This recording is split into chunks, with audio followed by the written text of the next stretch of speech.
सभी श्रोताओं को नमस्कार।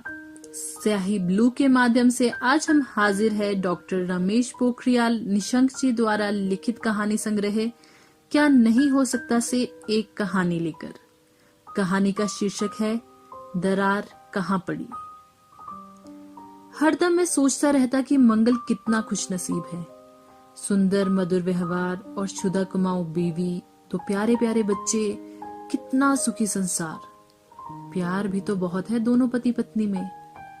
सच तो ये है कि कभी कभी मुझे मंगल से ईर्ष्या भी होने लगती, किंतु उस दिन मेरी उसके बारे में बनी तमाम धारणाएं बदल गई जब मैंने अपनी आंखों के सामने वह दृश्य देखा। कैसे झुठला सकता हूं मैं उसे। साय को यूं ही मिलने चला गया था मैं उसे। घर के अंदर पांव रखा ही था कि देखा उसने सारा घर, सारी जमीन जैसे आसमान पर उठा रखा था। पत्नी को क्या क्या नहीं सुना रहा था। जब पत्नी ने कुछ कहने की कोशिश की तो उसने जोर से पेट पर लात मार दी थी। ओह, मैंने उसे पकड़ लिया था। क्या हो गया है तुम्हें? क्या कर रहे हो ये? समझदार होते हुए भी पागल हो गए हो क्या? पर उसे तो कुछ नहीं सूझ रही थी। हाथ पकड़कर उसने रजनी को जबरन घर से निकाल दिया था। तुम्हें जहां जाना है चली जाओ, मुझे तुम्हारी जरूरत नहीं, मैं जैसे तैसे इन बच्चों को पाल लूंगा।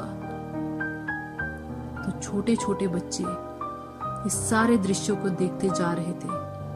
बेचारे रोने और चिल्लाने के सिवाय कर भी क्या सकते थे। मंगल का हाथ पकड़कर उसे रोकने का प्रयास किया, किंतु पत्नी को उसने घर से बाहर निकाल दिया।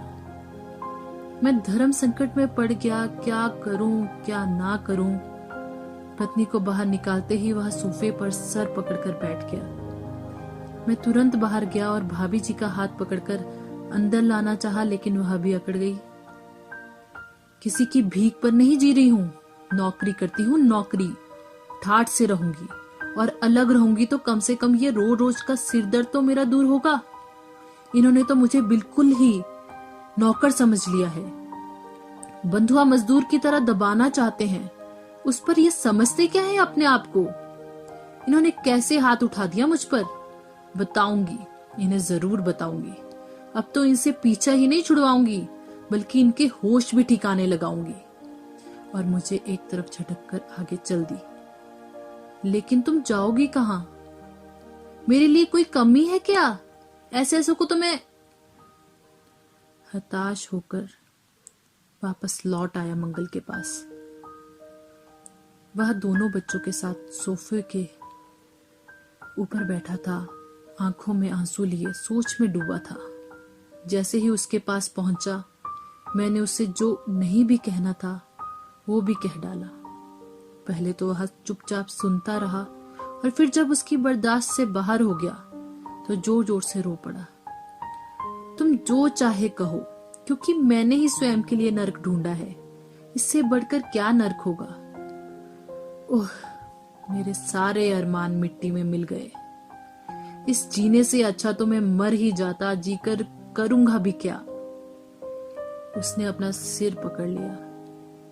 मुझे आश्चर्य हुआ, वो मंगल जो कभी दृढ़ता और कठोरता की बात करता था, जो विपरीत परिस्थितियों में बढ़ते रहने की प्रेरणा देता था, आज वह इतना भावुक होकर। अरे मंगल, कैसी बातें करते हो? तुम तो बिल्कुल ही घायल हो गए हो। मैं तो तुम्हें हाँ, तुम मुझे एक अच्छा इंसान और सत्यवादी समझते थे ना। लेकिन और फिर चुप हो गया। मैंने उसे झकझोरा। कुछ तो बताओ, आखिर क्या बात है? आज तक तो तुमने कोई जिक्र तक नहीं किया। कोई अच्छी बात रहती तो जिक्र करता। मैं बर्बाद हो गया। मुझे नहीं पता था मेरा उठाए यह कदम। लेकिन हुआ क्या? मैंने पूछा। तुम्हारा जीवन तो सुखमय है। ईश्वर ने तुम्हें 2 बच्चे। यही तो मजबूरी है। वह तड़प उठा। यदि ना होते तो आज तक तो इसके होश ठिकाने लगा देता। लेकिन अचानक आज क्या हो गया? मैंने पूछा। आज नहीं, इसने तो वर्षों पूर्व मुझे जीते जी मार डाला। सबसे संबंध तोड़ डाला मेरा। माँ बाप, भाई बहन, किसी से भी तो रिश्ता नहीं रहा मेरा। कहते कहते उसकी आवाज भर्रा उठी। विजय, जब मेरी शादी हुई थी तो मैंने सोचा था एक पढ़ी लिखी, शिक्षित और नौकरीशुदा लड़की को पाकर दुनिया की अनमोल वस्तु पा दी है। मेरी खुशी का कोई ठिकाना ना रहा। मैं नौकरी पर था। 6 माह बाद घर आया तो इसने ऐसा माहौल बना रखा था कि मेरे ना चाहते हुए भी इसने घर के चूल्हे अलग करवा दिए। मैंने सोचा इसमें कहीं ना कहीं घर वालों का भी दोष होगा, अतः कुछ ना कहा। मेरे जिस देवता स्वरूप भाई ने किसी तरह स्वयं मजदूरी करके मुझे पढ़ाया लिखाया, इसने उसके तमाम एहसानों को बदला, ताने देकर उसका हृदय छलनी छलनी कर कर चुकाया। एयरफोर्स की नौकरी में रहते हुए इसके द्वारा माँ की दुर्दशा का पत्र पाकर मेरा मन विचलित हो उठा। इस आयु में भी उनको किसी का कोई सहारा न था। जब मुझे लगा कि इधर बच्चों की पढ़ाई और उधर माँ की स्थिति ठीक नहीं है, तो समय से पहले ही नौकरी छोड़कर घर चला आया। फिर भी स्थिति नहीं सुधरी मेरे घर आने पर, और स्थिति बिगड़ती गई। मुझे पहले की अपेक्षा और अधिक तनाव से गुजरना पड़ा। पत्नी भी तो कैसी, जो पति को मारने तक का षड्यंत्र रचती हो। मैं सोचता रहा अभी भी कुछ नहीं बिगड़ा, कोशिश कर, सब ठीक हो जाएगा, सब ठीक हो जाएगा।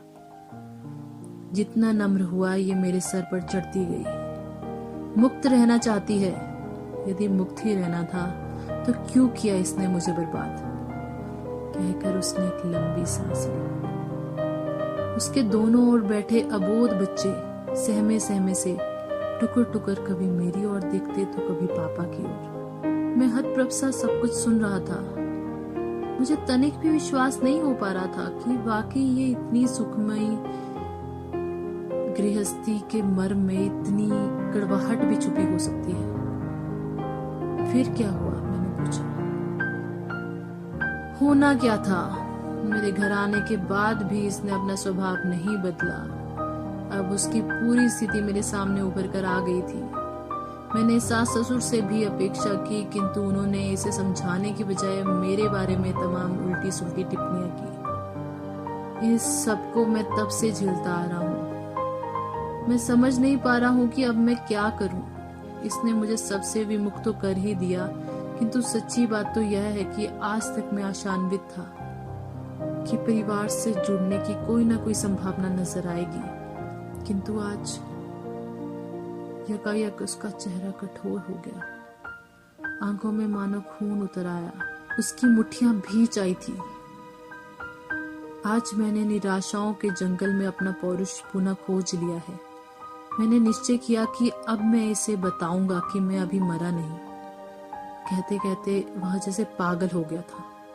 उसने एकाएक उठकर कमरे में टंगी अपनी पत्नी के बड़े बड़े चित्रों को उठाकर फर्श पर दे मारा। अटैची बक्से आदि निकालकर इधर उधर फेंकने लगा। बच्चे जो अभी तक सहमे सहमे थे, अब जोर जोर से मम्मी मम्मी चिल्लाने लगे। मैं किंकर्तव्य मूड सा सोच रहा था, बाहर से इतना मधुर प्रेम दिखने वाले इस दंपति में ये दरार कहां से पड़ी। तो श्रोताओं, ये थी आज की कहानी। आप सभी का बहुत बहुत